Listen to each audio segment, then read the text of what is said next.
है कुछ फायदे हुए और तालमेल जो भी है। अब हम चलते हैं सबसे जो बिहार में दिलचस्प सीट इस बार मोकामा जी, उस पर चलते हैं कि उस पर लगातार अनंत सिंह बढ़त बनाए हुए हैं। तो बाहुबलियों का बिहार में कितना असर है, और इनको सामने सामने जब बाहुबली होते हैं दोनों कंपटीशन में, तो इसका असर बिहार चुनाव पर क्या पड़ता है? देखिए बाहुबली बिहार में 3-4 सीट है, मोकामा है, रघुनाथपुर है और 1-2 सीट है जहां पर कि बाहुबलियों का दानापुर है, ब्रह्मपुर है, ये सब सीटें ऐसी क्योंकि हैं जो कि हिंसा हुई उसके बाद ये हाई प्रोफाइल सीट बनी हुई है। 243 सीट में 3-4 जगह पे बाहुबली हैं। हाँ। तो 3-4 जैसे कि मोकामा की आपने बात किया, तो अनंत सिंह छोटे सरकार के नाम से जाने जाते हैं। अपने बड़े भाई की जो साम्राज्य था बाहुबली का साम्राज्य, उसको उन्होंने कवर किया और उसको आगे बढ़ाया और छोटे सरकार नाम उन्होंने लोग दिया। उन पे भी कई क्रिमिनल केसेज हैं, कई क्रिमिनल ज़्यादातर में वो बड़ी हो गए हैं।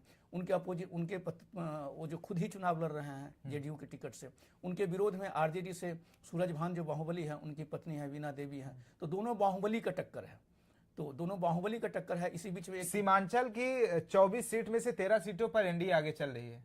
हाँ, तो इस एनडीए का आगे इस बार 13 सीट पे जाना कोई अजूबा नहीं है, क्योंकि 24 सीटों में से 2020 में भी एनडीए मुस्लिम बहुल क्षेत्र सीमांचल होने के बावजूद ही मुस्लिम ही हर सीट पे निर्णायक होते हैं। उसके बावजूद भी 2020 में ही 24 में से 12 सीट गई थी एनडीए के खाते में। फिर से हम मोकामा वाली सीट में आते हैं। एक सीट पर ज्यादा जा रहा है, तो इसका मतलब है कि मुस्लिम बहुल क्षेत्र में भी इस बार बीजेपी की बढ़त मिल रही है बीजेपी को। मोकामा सीट पर फिर से आते हैं, और लालगंज सीट है, जैसे मुन्ना शुक्ला उर्फ विजय कुमार शुक्ला है, उनकी बेटी शिवान शुक्ला मैदान में है।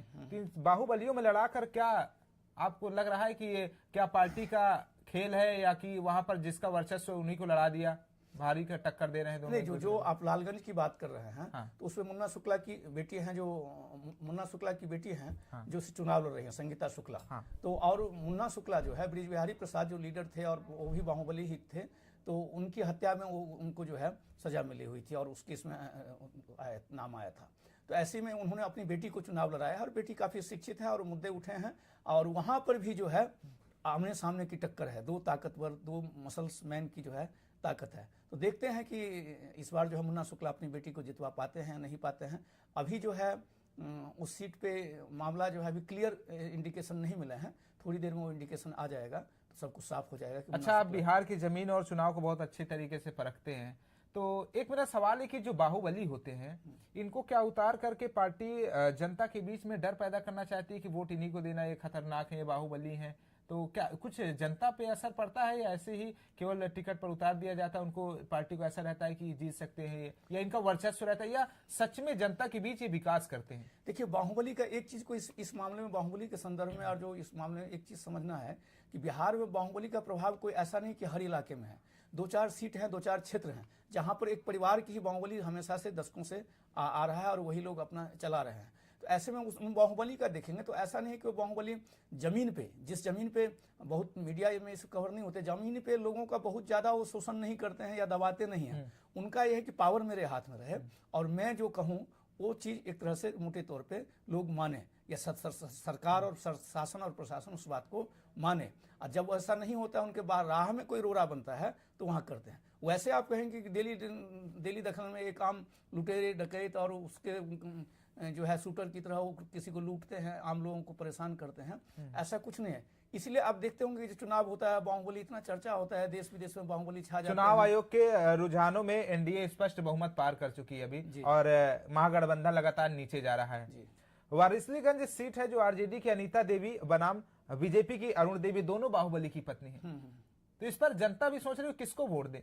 देखिए, इसमें दोनों बाहुबली के हैं और दोनों देखिए दोनों महिला हैं, मतलब महिला का भी वोट एक तरफ से बाहुबली। हाँ, वारिसलीगंज सीट भी इस मामले में फेमस सीट है, जो मैंने कहा है कि 3-4 जो बाहुबली की सीट है, उस हिसाब से अगर आप देखेंगे तो दोनों जो आपने नाम बताया है वो नाम जो आमने सामने टक्कर है। लेकिन जीत की जहां तक संभावना है, चूंकि आप देख रहे हैं कि संकेत रुझान यही है, मोकामा से अनंत सिंह जीत भी रहे हैं, तो एक इसका मतलब है कि पब्लिक पल्स से ये इंडिकेशन मिल रहा है कि जो एनडीए का उम्मीदवार है उसकी जीतने की संभावना ज्यादा है। तो बीजेपी का जो अरुणा देवी है वहां से वो लग सकता है, लेकिन अभी कोई ऐसा क्लियर संकेत नहीं है, थोड़ी देर में वो भी साफ हो जाएगा कौन आगे है। अच्छा, ये भी हो सकता है कि जैसे कि तेज प्रताप लगातार महुआ सीट से पीछे चल रहे हैं, और इसका पारिवारिक एक कलह होती है जो जनता के बीच बहुत गलत जाता है, संदेश की भाई भाई भाई में लड़ाई हो रही है, तो कुछ वोट ऐसे भी भटक जाते हैं, मुझे ऐसा लग रहा है। हाँ, देखिए जो भी देखिए, जो लालू यादव का जो परिवार है बिहार का सबसे बड़ा सियासी परिवार है।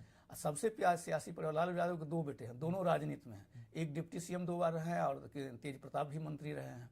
तेज प्रताप का भी महुआ सीट पे चुनाव जीत चुके हैं और आज रघुनाथपुर से तेजस्वी यादव हैं।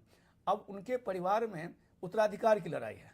हाँ। और जो पारिवारिक लड़ाई होती है कि परिवार के जो विरासत होती है, विरासत में कई चीज़ आते हैं, प्रॉपर्टी होती है, कई चीज़ होती है, इन सब की इंटरनल उनका कॉन्फ्लिक्ट है, उससे पब्लिक को कोई लेना देना नहीं। लेकिन चूंकि वो पब्लिक, लालू परिवार का ये विवाद, 2 भाइयों का विवाद और बहनों का विवाद ठीक एन मौके पे चुनाव के समय ही पब्लिक डोमेन में है, सबके सामने आ गया है, सड़कों पे आ गया है और एक दूसरे का विरोध उन्होंने चुनाव भी प्रचार किया है, तो डेंट तो किया है उसने।